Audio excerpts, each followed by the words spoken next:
You've got your project charter signed off, you've got your project plan in place, you've held your kickoff meeting, and now you're ready to begin the work. You are entering into the execution phase, and this is where the real work happens. Now, as a project manager, you have a variety of activities to take care of during this phase. And to make it easier for you, we've got two checklists for you right below this video. The first one is key activities and execution, which we're about to take a look at. And the second one is a go live checklist, which is a handy reminder of the things you want to consider before you're going live. Now let's dig more into these key activities in the execution phase. First, I want to point out that these items aren't necessarily done in a sequential order. So other than go live, all of these items will be happening throughout your execution phase, probably on a regular basis. With that said, let's start with the first section of the list, which is about monitoring progress and keeping track of the calendar and milestones. The first activity here is monitoring the project plan frequently. This is how we keep track of the progress being made in the project, what's happening and what's not happening. Ideally, your entire project team should have access to the project plan in either Excel or Sheets or project management software. They should be working through tasks, they should be updating statuses, keeping track of due dates, and adding new tasks as they're identified. If you'd like to learn more about putting together a project plan, we do have a quick project plan video on our website, so I'm not going to dig into this too much further. Now let's go on to the second item, which is checking in with team members as needed. And really, your goal here is to establish rapport with the team, to keep tasks moving, make sure they know you're here for them, and help the team get through roadblocks when they pop up. The next two tasks are all about planning and conducting meetings, identifying action items, and assigning next steps to your people. And that starts with status meetings. So during status meetings, you and your team want to provide new information, share updates, display the project plan, talk about challenges or roadblocks, do demonstrations, and so on.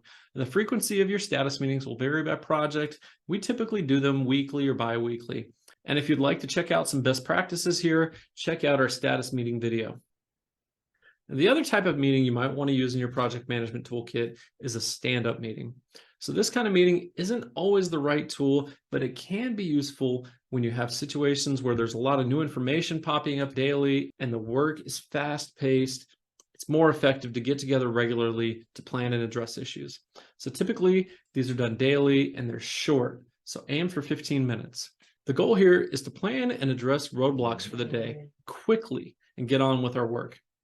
Now, if you conduct a stand-up meeting, you typically want every single person in the room to answer these three questions. The first is, what have they done since yesterday? What are they working on today? And are there any roadblocks? So it really is a quick whip around the room. If there are roadblocks that need a bunch of discussion, take those offline so you're not taking up everybody's time. The point of these is to be quick and to move on. So again, stand-up meetings aren't always the right tool, but they're great when the work is moving fast. So our next three items are just about managing the project. And the first piece here is identifying new activities or adjustments to the plan. And here, you're keeping an eye on the project and making sure it's all going according to plan. So as new activities or adjustments come up, make sure to update your project plan to reflect that. Something you want to watch out for here is scope creep. This is when things start to get added to the project that weren't part of the original scope.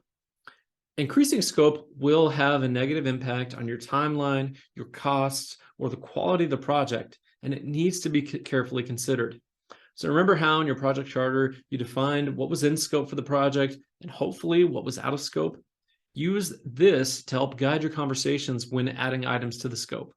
Your next key activity is monitoring risks, and this is a big one. You know how when you put together your project charter, you identified some risks as expected? Keep an eye out for those, but also keep your eyes open for new risks and try to plan for how you could correct them if they do occur. And if you need to, you can use something called a risk register to get your head around it. And the last thing on our management section is just monitoring budget. If your project depends on a budget, keep track of your project costs. Now, some project management software will do this for you, or you can go old school with Excel or Sheets. Another key area in execution is communication. They say project managers spend 90% of their time communicating. It's probably true. The first thing you want to do here is prepare and send status reports. This is where you'll capture accomplishments and let your key stakeholders know what's in progress, what's next, and what risks are on your mind. We have some great resources around status reports for you to check out on our website. The other piece is communicating up and out when needed. One of your biggest roles as a project manager is communication for the project. So stay in touch with your team, your steering committee, your stakeholders, and your sponsor.